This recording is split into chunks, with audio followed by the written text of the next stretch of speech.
Welcome to Fans of the Forge. I'm Chris, and to my right we have Teresa.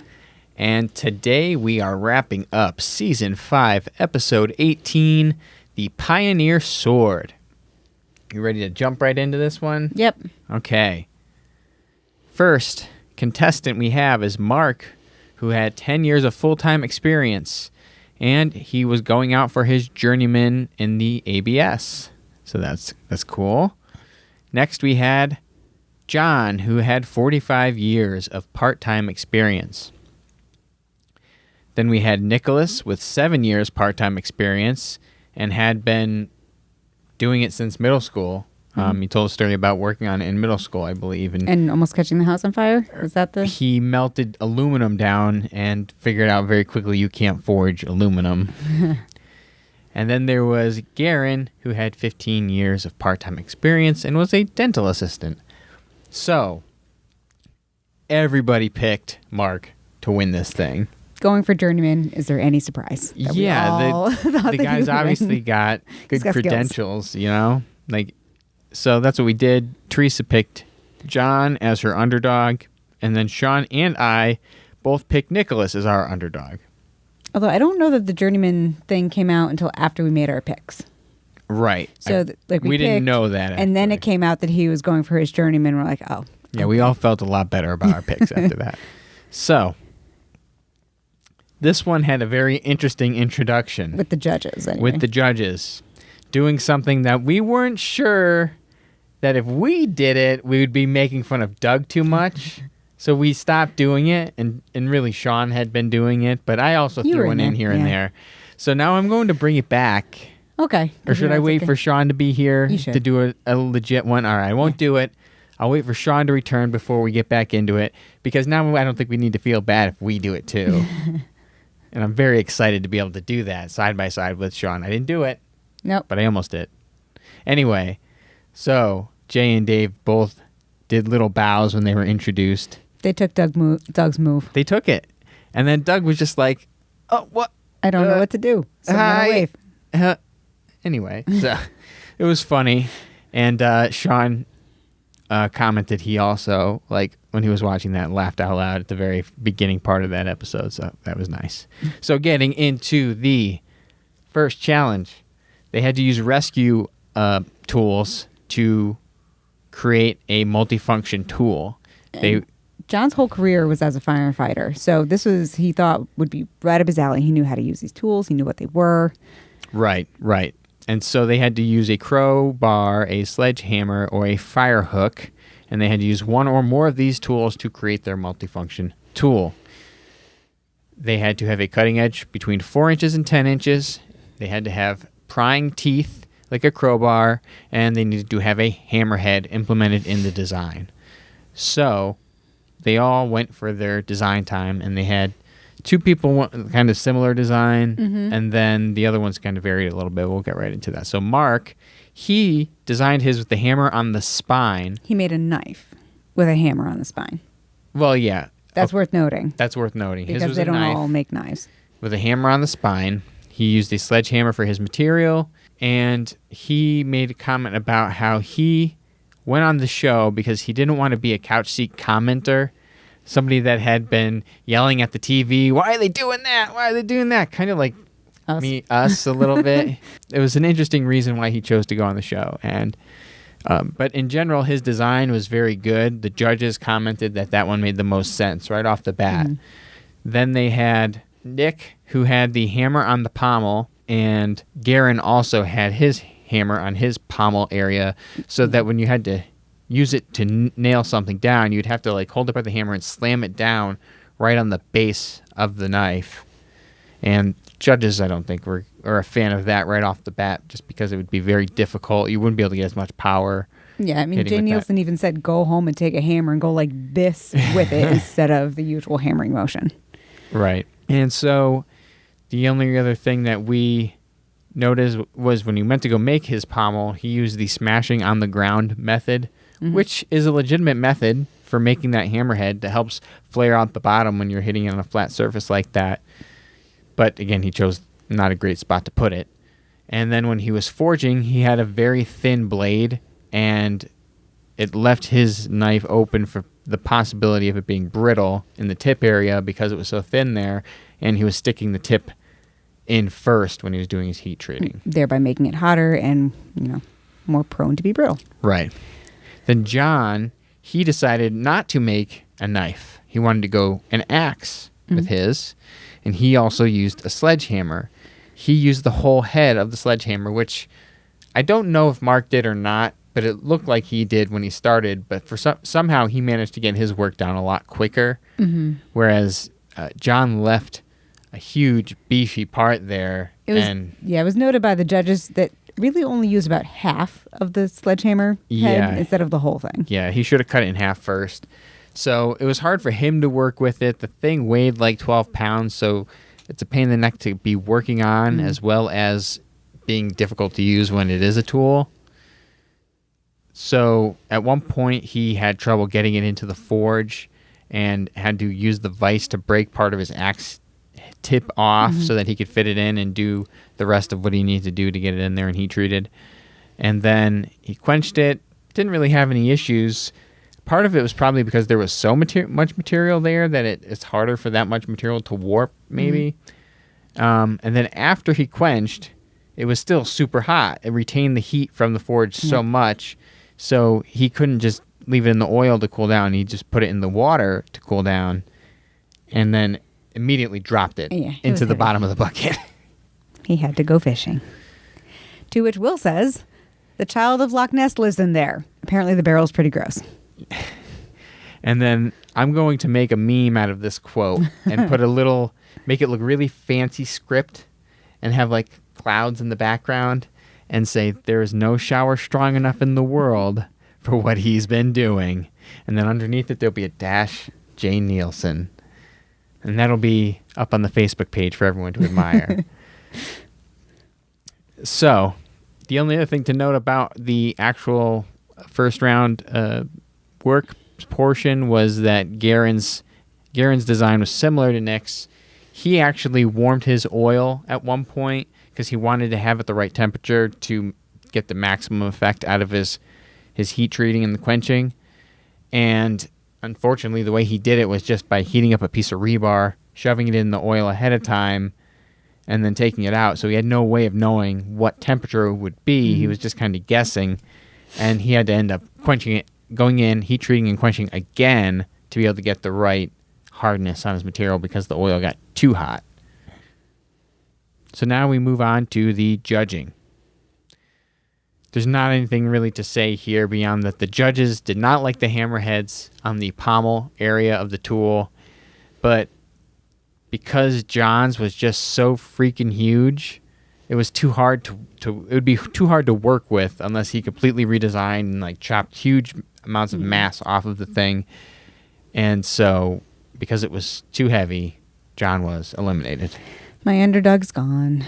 Underdog is gone. So Round two. Round two. Round two is where they make the handles. So Garen used a torch to draw out the temper. He wanted to make the pry on the tip of his knife so that when they went to go use it, if it was going to get damaged, he wanted it to bend and not break. And he thought that drawing out the temper would accomplish that. Nick went on with Corby bolts, which are kind of locking within the knife itself. So that was fun vocabulary for us to learn. He had some issues with those Corby bolts. It took him a little while to get through that. Eventually, he got it. But then towards the end of the round, it was noted that he only had 10 minutes to sharpen his blade, and he chose to use a strop instead of the grinder belt. Right. Mark, the judges commented that he could be done super early. Round two went pretty well for Mark. He probably had the least amount that he had to really do and fix from round one to round two. Oh, yeah. His design was solid and almost complete at round one. Just the handle really needed to be added and just some minor finishing up.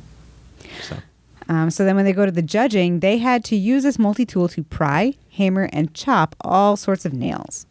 Nick went first. On the prying, he broke one of the teeth off.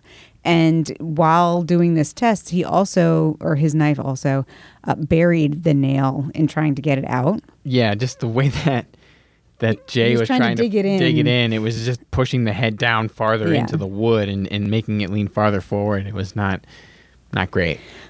Jay's hand also slipped on the hammer, so while he's trying to use this pommel, what happened was exactly what he said would happen when you're trying to hammer something with the end of a hammer. His hand kept slipping, and he kind of kept punching the wood. And then with the chopping, Nick's blade was actually okay. Fared pretty well on the chop. Yep. Then we go on to Mark.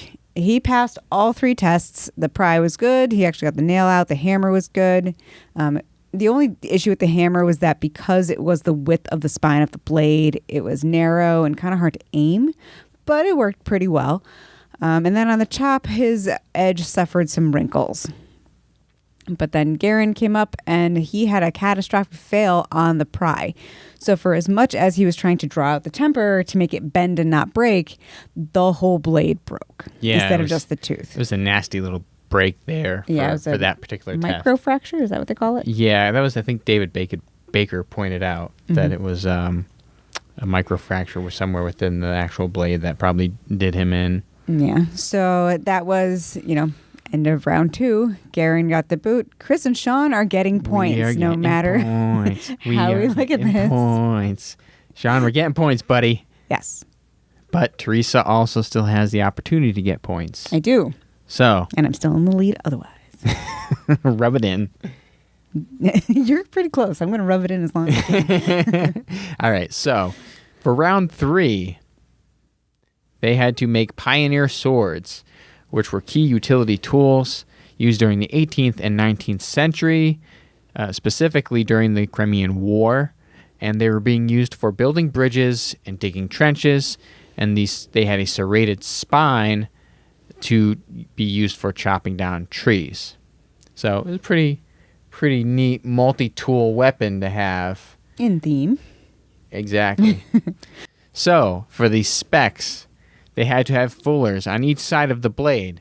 They needed to have a functional saw on their multi-tool pioneer sword. And they needed to have cast bronze guard and handles with decorative work. And the cast bronze threw both of them a little bit for a loop. Mm-hmm. It's not something they normally have to do, and casting is a completely different set of skills. Yeah, because you have to design it in reverse, or you kind of like have to design it and then it's like make a mold, and then you can cast it. So it's a multi-step process. And so it's not just like you make the handle. You make the handle and then you press it into some form. Then you have to melt bronze and pour it into that form to then get the bronze handle out.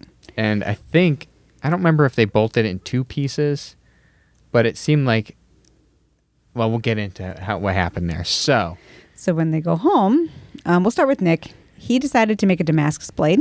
He started with his blade on day 1 and then forged it on day 2. Day 3, he spent casting his bronze. Right. And then on day 4, he quenched his blade and got a warp in the blade. Right. On day 5, when he went to go fix that warp in the vise, he snapped his blade. Oof. On day 5, within the day, which means that he had to start all over with less than 10 hours to go. Serrated and fullers and everything. Oh, geez. That's rough. That is super rough. We had the rest of it together, though. The rest of it being the handle. Yeah, I guess. Yeah. So, for Mark, on the first day he was casting his bronze, he had a blowout, so there's a hole in the cast somewhere. Right. He used sand. So it was sand casting? Yeah, so he got compacted sand and put his mold in there. And then I think what happened was when he poured his bronze in, the sand shifted or something, and the bronze just kind of oozed out. There was a hole in his handle when he was all said and done. Yeah. On day 2, he managed to get a successful cast. And then moving on to day 3, he worked on forging his blade. For him to wait till day 3 to do that part, I mean, I understand he was concerned about the cast, but he was pretty confident that he would be able to get that blade made quickly if he could hold off to day 3 to begin doing anything for it. Yeah. And then by day 5, All he had to do was the fit and finish, really. It was good to go. He opted not to test it in the shop. He said, if it's going to break, I'd rather break it there. That always makes me nervous when they say something like that. Like, oh, if they don't test it. But I mean, then, okay, let's say he tests it and he breaks it. He has to start all over again on day 5. And not at the beginning of day 5 like Nick. In the middle of day 5. Yeah, so I get it. At that point, you have a finished weapon. At least you can still go there. If it breaks in the first test, well, you made it to the show at least. So, something to present. Moving on to our judging. We've got the kill test first. I don't know why I thought when Doug was introducing it that he would be back. He's not back. So it was another RJ test. Yeah. They had a deer carcass to test their kills on. Both of them wheel kill. Mark's was heavy. Nicholas cut the thing clean in half. And that was a lot of fun. That was a lot of fun. Oh, Doug. Do you think he writes his own dad jokes? That's a good question. Or are they provided for him? I don't know. I don't want to say that there'd be people assigned to writing these jokes for Doug, because really, but I mean, to some extent it's scripted. So whoever's writing the script for like Will doing his introduction and all that, do they just write in dad jokes? I wonder if they have like multiple takes of him just reading through a bunch of like dad jokes written out. Interesting. Maybe if they invite us to watch an episode being recorded sometime, we could find out. Forge and Fire people, get at us. So then we had the strength test, which was the horse skull smash. It was exactly what it sounds like. There was a reasoning for the horse skull. Why was it a horse? Just because it was Pioneer, and Pioneers have horses? Something like that. Maybe it had to do with the actual way it could have been used in a battle or something. Okay. I know it's brutal to talk about. Yeah. So anyway, this was Jay Nielsen smashing with this Pioneer sword. And for Mark, just went right to town, smashed it to bits. A bone fragment flew during the test and like went inside his like button-down shirt. Yeah, Jay had a lot of fun with this one. Yeah, Jay really loved like smashing these horse skulls. Ugh. But anyway, so a piece actually lands in his shirt, and like for a second there, I'm like, did that go in his shirt? And then he digs it out. So yes. Yeah, I was like, wow, that's cool. And then for Nick, his just smashed the thing to bits, like so fast to the point that... To get the third strike, Jay Nielsen had to search for a piece of skull to smash. Yeah. Like there was actual airtime of him like looking, holding the like, blade, looking for a spot to smash. Yeah. But it was a difficult to control weapon, and the handle on it was a little too sharp for use without like cutting into yourself or digging into your hand. So it had, even though it smashed well, it had some issues. And then the final test. They had a bag attached to a rope where they would saw the rope, they being Dave Baker, saw the rope, and then the bag would swing. It was a burlap bag that had to then be sliced, which I'm curious to know. This is not the first time that they've done this test. What is the plan if it doesn't pass the first part of the test? If they can't saw through that rope, are they just like, oh, you fail, like don't even get to the I don't know. sharpest part? Okay, so that's my question. I have to assume that maybe Dave Baker would turn it around and try to just like do a quick chop or something just to keep it going, but that would definitely get brought up in the testing or in the judging afterwards. So they both passed this. Mark had a weighty beast, as Dave said, and then Nick had a sharp handle. It came up again. So with all of that being taken into consideration, Mark wins, and we all get points. Oh, yeah. It's some points for everybody. So that means here's the leaderboard. As of today, Teresa is still in the lead with 18 points. I am still in second with 16 points. You're an underdog away. One underdog away from tying. And then Sean, he's moving on up a little bit. He's at 11 points. You got a little bit of work here, Sean. We don't know how many episodes are left of this season. We're going to have to see how this goes for you, bud. And we still have to figure out what the prize is for whoever wins season 5. I've got some ideas. Teresa has some ideas. She'll have to share those with the rest of us. But for now, we'll leave it a surprise. And that's that. Next week, Sean and I will be recording 2 more episodes while Teresa is away again. At camp. And so much fun. We'll have the episode for that week as well as one of the older episodes. And that's the current plan. And Sean and I are really getting amped up. We got a blacksmithing class coming up in about 1 week from now. So we are excited. We cannot wait to get into the forge and actually try blacksmithing out. And get some kind of idea of what we're talking about. Hopefully we are not so incredibly terrible at this. But you never know. We'll see how it goes. With that being said, thank you for following and subscribing to our videos and watching them and liking our social media such as Facebook, Instagram, and Twitter. All the places. All the things we have. Our subscriber count is slowly going up, and I'm pretty happy with that. Last I checked, we were at 48 subscribers. Hey. Which, organic growth, am I right? Hey, that's nice. So, thanks everybody for supporting us, and thanks everybody that's been on the show that's been contacting us. We are looking at our schedule and trying to figure out when we can schedule all these possible interviews. We do have a couple things in the works, so hopefully within the next few weeks we'll get another interview out there, and maybe a couple other neat little videos coming soon. So that's it. That's the episode. Yep. Thank you for watching, and we will catch you in the next one. Bye. Bye-bye.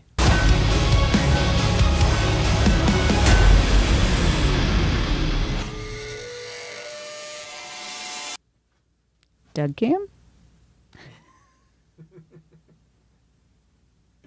Sean wasn't here. You got it in there right before I hit the button. Points, no matter how we look at this. Points. Get points. Oh, yeah. It's some points for everybody.